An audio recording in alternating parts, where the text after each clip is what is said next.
लागले. काहीच्या घशातून आवाज सुद्धा बाहेर निघाला.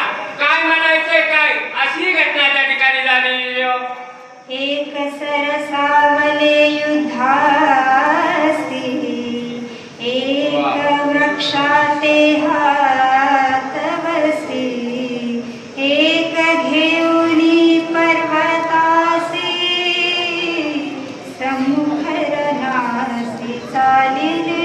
काही न होय मनात काहीच घेतलं नाही. काही न त्या ठिकाणचे वृक्ष उगतिले, काही न पर्वत घेतले. राम सोबत आहे आपल्याला, घेण्याची काय गरज आहे.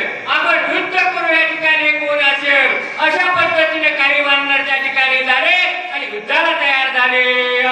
एकी बळीला मुष्टी दात खाती करकराटी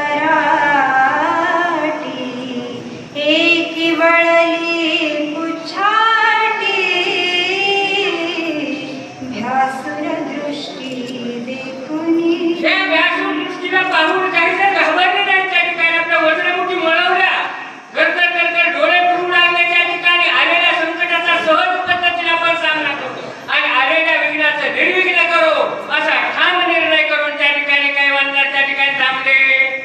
वानर महाभयभीत इस्तता पळत अंतरिक्षी काय दिसत झाले विस्मित सकळी. सगळेजण त्या ठिकाणी विस्मित झाले. अंतरिक्ष त्या ठिकाणी पाहून कळतं दिशेने वानर या ठिकाणी पळालेले आहेत. काय असावं असं सगळं विस्मित पद्धतीने त्या ठिकाणी पाहू लागले.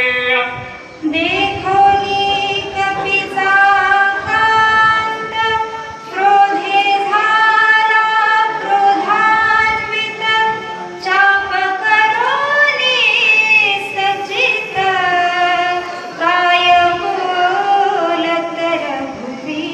प्रभू रामचंद्राने त्या ठिकाणी पाहिलं कुणीतरी मावखोर असावा, काही असावा.